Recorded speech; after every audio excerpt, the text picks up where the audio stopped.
પોરબંદરથી મુંબઈ, અમદાવાદ અને કેશોદની ફ્લાઇટ ફરી શરૂ થઈ છે. મહાનુભાવોના હસ્તે યાત્રીઓનું પુષ્પગુચ્છ આપી સ્વાગત કરાયું હતું.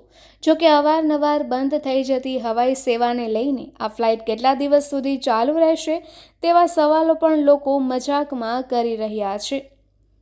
પોરબંદર એરપોર્ટ ખાતે 1.5 માસ પૂર્વે વિમાની સેવા બંધ થઈ હતી.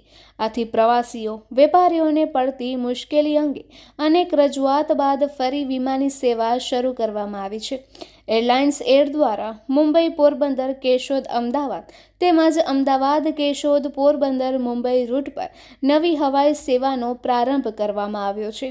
આ નવી સેવા દ્વારા પોરબંદરને મુંબઈ અને અમદાવાદ જેવા મહત્વપૂર્ણ શહેરો સાથે સીધી અને વધુ સુવિધાજનક હવાઈ કનેક્ટિવિટી પ્રાપ્ત થઈ છે. નવી ફ્લાઇટ સેવાના પ્રારંભ નિમિત્તે એરપોર્ટ ખાતે વિશેષ કાર્યક્રમનું આયોજન કરવામાં આવ્યું હતું. આ અવસરે વન અને પર્યાવરણ મંત્રી અર્જુનભાઈ મોઢવાડિયા સહિતના મહાનુભાવોની ઉપસ્થિતિમાં પ્રથમ ફ્લાઇટનું ઉષ્માભર્યું સ્વાગત કરવામાં આવ્યું હતું. સાથે જ પ્રથમ મુસાફરી કરતા યાત્રીઓને પુષ્પગુચ્છ અર્પણ કરીને શુભેચ્છાઓ પાઠવવામાં આવી હતી અને તેમની યાત્રા સુખદ રહે તેવી શુભકામનાઓ વ્યક્ત કરવામાં આવી હતી. નવી હવાઈ સેવા શરૂ થતાં પોરબંદરના ઉદ્યોગ, વેપાર, શિક્ષણ, આરોગ્ય, પ્રવાસન અને રોકાણ જેવા વિવિધ ક્ષેત્રોને નવી દિશા મળશે.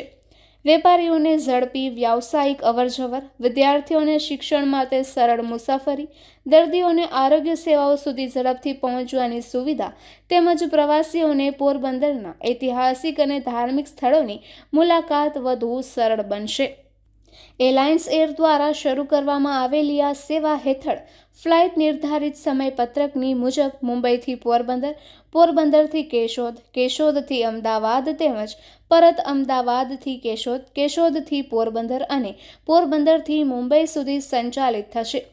ઝડપી હવાઈ સંપર્કથી જિલ્લામાં વેપાર, ઉદ્યોગ, રોકાણ, રોજગારી અને પ્રવાસનને પ્રોત્સાહન મળશે તેમજ પોરબંદરને વિકસિત અને આધુનિક શહેર તરીકે નવી ઓળખ મળશે.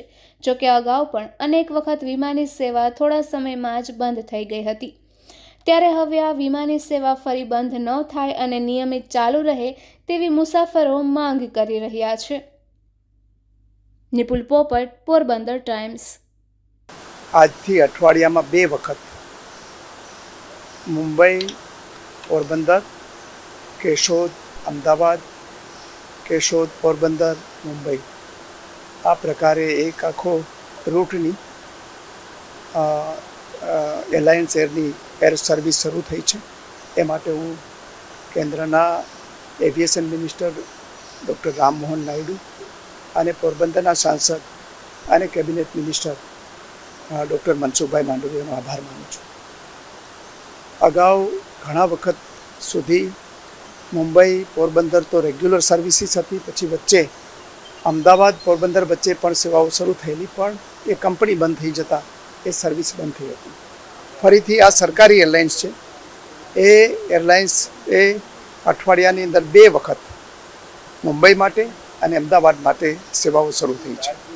અને એને કારણે પોરબંદરની અંદર જે ટુરિસ્ટ આવતા હોય, વેપારીઓ કે ધંધા રોજગાર માટે લોકો આવતા હોય, અહીંયા એ સિવાય આપણા ડિફેન્સના ઇન્સ્ટોલેશન પણ છે.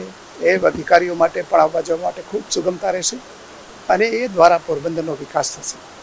જ્યારે પોરબંદર એરપોર્ટનું વિસ્તરણ થશે એ પછી તો અહીંયા એરપોર્ટના વિકાસ થવાની અને એવિએશન સેક્ટરનો વિકાસ થવાની પૂરી સંભાવનાઓ છે. એટલે પોરબંદરના નાગરિકોને આ સેવાઓનો લાભ લેવા માટે વિનંતી છે, જેથી હવાઈ સેવા શરૂ રહે. આખરે પેસેન્જર હશે તો જ આ સેવા શરૂ થવાની છે. એટલે સૌને વિનંતી છે કે એ સેવાઓનો લાભ ચાલુ રાખે.